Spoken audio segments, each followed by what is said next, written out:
Do you want to qualify for online surveys but keep getting disqualified? In this video, I will show you the reasons for disqualification and their solutions. I will teach you how to create the best survey profile to get qualified for more surveys. Also, I will show you an example of a survey that I completed recently and teach you step by step how I completed that survey, so you can apply the same method to complete surveys. But first, find legitimate survey sites that pay you for your time and opinions. There are plenty of options out there, but it's important to do your research to ensure you're signing up for legit websites. I will provide a list of some genuine survey websites in the description. Now let's look at the reasons for disqualification and their solutions.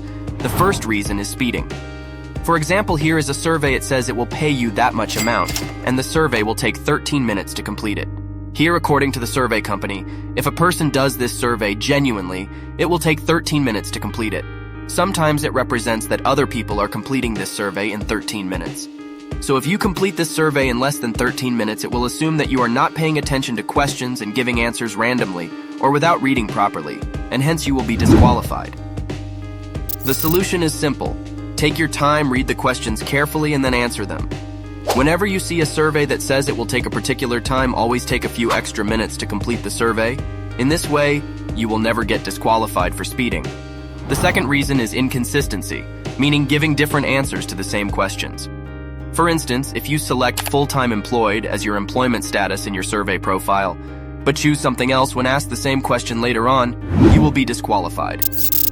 It is important to stick with your initial answer and not change it if the same question is asked again. The third reason is quota. The budget of marketing companies is limited and they can only pay a certain number of people. For example, if a survey is for 10,000 people, and after you start taking the survey, 10,000 people completed that survey. In this case, you will be disqualified or they will show a message that the quota is full. Some survey websites pay you a small amount for disqualification, but not every survey website or router does that. So the solution is to keep your browser and email notifications on, so that whenever a new survey arrives, you will get notified, and if you start the survey as early as possible, then you will not face this problem. The fourth reason is giving wrong answers to security or attention-checking questions. Here is an example. If you don't read this question carefully and select any option other than tennis, you will be disqualified, because as you can see in the last 3 lines it mentions, select only tennis. So in any question, if it tells you to select a particular option, then select that option only. Another security question is, have you participated in any surveys recently? Here you need to select no. Otherwise, you will be disqualified. Many surveys don't want opinions from a person who has recently done any survey, so they ask this question to disqualify people who have done any survey recently. The fifth reason is demographic. Many surveys are created for taking opinions and feedback from specific people. For example, if a survey is created by a company to take opinions from a particular country and you don't belong to that country, you will be disqualified. The same thing applies to age, gender, occupation, etc. Here I suggest you join survey websites that are good for your country, or join survey websites that provide surveys for all countries. The sixth reason is the use of VPN or ad blocker. Some people use VPN to pretend that they are from a different country to get better survey opportunities. However, survey websites don't allow the use of VPN. So when they detect a person using VPN, they disqualify or even ban that person. Using ad blocker also create problems in completing surveys, so it's better to avoid using them while completing surveys. Now let's see how to create the best survey profile to qualify for more surveys. Generally, survey websites look for people who live in big cities, have high incomes, are decision makers, and have high job status. When you join survey websites, most of them will ask you to complete your profile. Surveys are often tailored to specific demographics, so the more information you provide, the better your chances of getting qualified for surveys that match your profile. Some common questions asked while filling out a profile are, which country you live in. People who live in the US, UK, Canada, and other English-speaking countries get more opportunities and higher-paying surveys. Some people will tell you to use VPN and pretend that you are from one of those countries, but I suggest don't do that because the country is the only information that a survey company can find about you, and they don't allow the use of VPN. When they found you using VPN, they will ban you from their website. So select your country as it is. Select your state. Select your city and PIN code. Now here you can do some modifications if you don't live in a big city. You can select the city which is close to your location, and you can find the PIN code for that city from Google search. Generally, capital of a country is the best to select. The next question is your date of birth and age. Here, if you don't want to give your exact date of birth, You can give any close date. For example, if your date of birth is the 29th of January 1990, then you can give your date of birth as the 9th of January 1990. Just make sure your date of birth and age matches with each other. Generally, age between 35 to 45 is best for qualifying in surveys.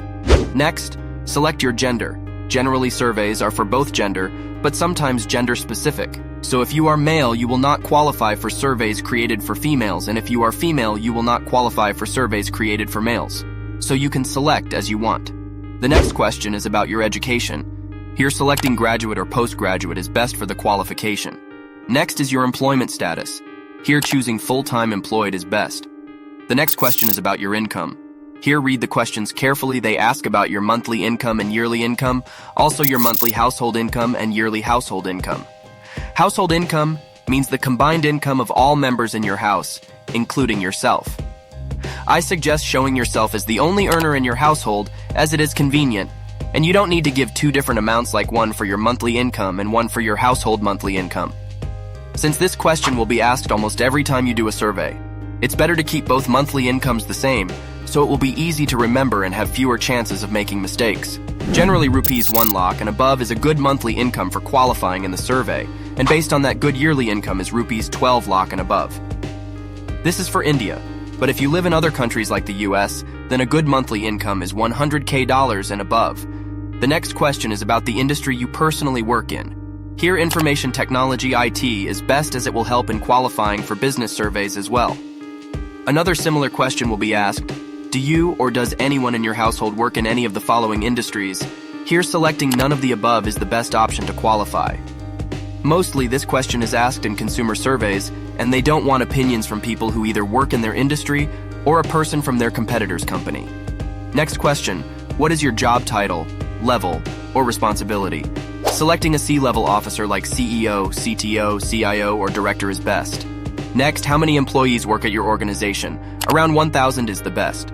Next, which department's products you have influence or decision-making authority over regarding spending, purchasing. Select all that are reasonable. Many surveys will be related to these, so it will be helpful to qualify. Next, which department do you primarily work within at your organization? Here, also select anything that includes information technology, and if that option is not available, then executive leadership can be selected. Next, the annual revenue of your organization. For India, around rupees 10 crore is best, and for US, UK, $100 million and above. The next question is about your marital status, or what is your relationship status. Selecting married is best. The next question is, indicate the number of your children. Some surveys will be kids related, like surveys about cartoons, toys, and video games, and in those types of surveys, they want opinions of kids. So selecting you have kids will qualify you for kids related surveys as well. Here, selecting 2 kids, 1 boy and 1 girl, and ages around 11 to 15 years is best to qualify for kids-related surveys. Next question: which of the following products do you own or have access to at home? This question will be asked in many surveys. Select all reasonable options, except agricultural land. People who select agricultural land get disqualified. This question can be asked separately as well. Always select no in this question. Now let's see an example of a survey that I completed recently. The first question they asked was, which of the following activities do you usually do in a week? If you see any question like that at the start of a survey, then select all reasonable options, because the survey may be related to any activity. The next question was, how much time do you spend on watching content on OTT? So this question is related to the previous question about OTT, and if I had not selected OTT in this previous question, I would have been disqualified. Now, I selected 4 to 8 hours based on if I watch 1 hour content every day, it will be 7 hours per week. In the next question, they asked about how you pay for the subscription. Remember, whenever a question they asked about how you pay, never select an option that contains I don't pay. Because if you select I don't pay, then you may not come under their target consumer, and hence they may disqualify you. So here, only 2 options left, but this last option is best because it says I fully pay the entire subscription. Next, they asked which OTT platforms you are aware of. Again, in this type of question, select the maximum options because the survey can be related to any of the options. However, I selected the most popular OTT platforms based on my experience, but you should select all options if you see similar questions. Next, they asked, are you aware of this show, specifically S2 Means Season 2? And here it becomes clear what the survey is going to be about. Whenever they ask you a direct question like that in which they ask, are you aware of a product, service, show, etc. Always say yes. Saying no will disqualify you. Even if you are not fully aware of the topic, you can use Google Search to know some details about it. But don't use Google Search in the same browser in which you are doing the survey. Use a different browser to search on Google about the survey topic. So here I selected yes. Next, they showed me some pictures and asked, which picture is from that show, and I can select only one picture.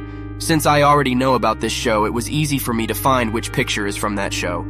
All the other pictures were from different seasons of this show, and only in this picture I can see contestants of season 2, so I selected that. Next, they asked how I come to know about this show. Here you can select any option you like. I selected Heard from a Friend and saw it on OTT, since we already know this show telecast on the OTT platform. Next, they asked when this show started or will start. In this type of question, if you are not sure, it's always better to search on Google. I searched and found the answer June 2023, so I selected this option. The next question was, on which device this show is available? The answer is clear because the name of the show contains OTT in it. I selected OTT only. Now they asked, on which OTT platform have you seen this show? I know the answer, so I selected this option. If you are not sure about this type of question, use Google Search. Next, they asked, have you seen this show? Now it's obvious to select yes because the survey is about this show. Next, where have you seen it? So after answering so many questions, we already know it's an OTT show, so I selected OTT. Next, they asked about the contestants, who I think are part of this show's season 2. I was unsure about a few names, so I searched on Google for a list of contestants of this show season 2, and after getting the information, I selected based on that. Next, they asked which applies to you. In this type of question, you can select anything. The first option seems best, and the last option is not good. I selected 2-3 episodes a week. Next, they asked, did you see the latest episode? Selecting yes is best because there may be some more questions related to that. Next, they asked about features in this season. I was already aware of one feature, but for another feature, I searched on Google and selected 2 features. Next, they asked which features I used, so I selected this one. Then they asked, do you intend to use this feature in the future? In this type of question where they ask you your intend to use something, always say yes. Next, they asked how likely are you to watch this show in the future? Again, in this type of question, show positive intent, so I selected somewhat likely. Next, they asked, have you watched any past seasons of this show? Here, selecting yes is better. Next, they asked where did you watch it? Again, I selected OTT for obvious reasons. Next, they asked about how many seasons I watched. I selected few seasons. Don't select the options like the last one here because it's a trick option. Those who select this option will get disqualified for inconsistency, since they already said they watched season 2, and now saying I have not seen any seasons will disqualify them, so give attention to these type of trick questions and avoid selecting them. In the end, they asked, would you be willing to participate in a follow-up survey? This is an optional question. In this type of question, it's your choice to select yes or no. If you select yes, then they might ask for information to contact you for an additional survey, and if you say no, then your survey will be completed. I suggest saying no in this type of question at the end, and complete your survey. To maximize your earnings, it's important to stay active on survey sites. Check for new surveys regularly, and complete them as soon as they become available. Use different browsers for different survey websites or dedicated survey apps if available. In this way, if the same survey comes on different websites or apps, you will be able to do the same surveys on different platforms as well. If you have any questions, you can ask in the comment section, and you can join our Telegram chat group as well, and chat with other people who are completing surveys, or discuss anything related to making money online. Hope this video will help you in qualifying for more surveys. Share your results in the comments section after trying these tips for some days. Thank you for watching. See you in the next video.